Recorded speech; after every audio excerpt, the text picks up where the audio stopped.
Hello दोस्तों, कथा साहित्य चैनल में आप सभी का फिर से स्वागत है।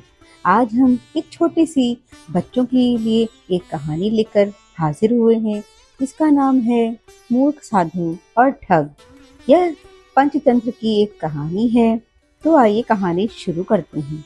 लेकिन कहानी शुरू करने से पहले मैं बच्चों से एक चीज पूछना चाहती हूँ कि बच्चों, क्या कभी किसी ने आपको मीठी बातों में फंसाने की कोशिश की है? तो बच्चों, आज मैं आपको एक प्यारी सी कहानी सुनाती हूँ जिसका नाम है मूर्ख साधु और ठग, जिसमें छिपी है एक प्यारी सी सीख।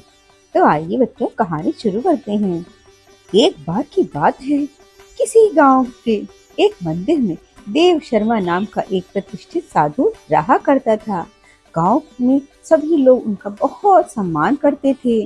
उसे अपने भक्तों से दान में तरह तरह के वस्त्र, उपहार, खाद्य सामग्री और पैसे बहुत मिलते थे। उन वस्त्रों को बेचकर साधु ने काफी धन इकट्ठा कर लिया था। साधु कभी किसी पर विश्वास नहीं करता था और हमेशा अपने धन की सुरक्षा के लिए चिंतित रहता था। वह अपने धन को एक पोटली में रखता था और उसे हमेशा अपने पास ही रखता था और जहाँ भी जाता था उसको लेकर ही जाता था। उसी गांव में एक ठग रहा करता था। बहुत दिनों से उसकी नजर साधु के धन पर थी। ठग हमेशा साधु का पीछा किया करता था, लेकिन साधु उस गठरी को कभी अपने से अलग नहीं होने देता था। आखिरकार उस ठग ने एक छात्र का वेश धारण कर लिया और उस साधु के पास गया। उसने साधु से मिन्नतें की कि वह उसे अपना शिष्य बना ले, क्योंकि वह ज्ञान प्राप्त करना चाहता था। साधु तैयार हो गया और इस तरह से वह ठग साधु के साथ ही मंदिर में रहने लगा। ठग मंदिर की साफ सफाई से लेकर अन्य सभी कार्य भी करता था और ठग ने साधु की खूब सेवा की और जल्द ही उसका विश्वास पात्र भी बन गया। एक दिन साधु को पास के गांव में एक अनुष्ठान के लिए आमंत्रित किया गया। साधु ने वह आमंत्रण स्वीकार कर लिया और निश्चित दिन साधु अपने शिष्य के साथ अनुष्ठान में भाग लेने के लिए निकल पड़ा।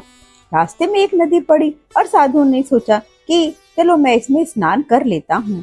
उसने पैसों की गठरी को एक कंबल के भीतर रखा और उसे नदी के किनारे रख दिया। जैसे ही साधु नदी में डुबकी लगाने गया, वह रुपयों की गठरी लेकर चंपत हो गया। तो बच्चों, हमें इस कहानी से ये सीख मिलती है कि हमें कभी किसी अजनबी की चुपनी चुपड़ी बातों में आकर भी उस पर विश्वास नहीं कर लेना चाहिए। तो दोस्तों, आपको हमारी ये कहानी कैसी लगी कमेंट करके जरूर बताइएगा। और आपको कहानी पसंद आई हो तो हमारे चैनल को सब्सक्राइब करें और हाइप बटन दबाकर हमें ऐसी ही कहानियों को लाने के लिए प्रेरित करें।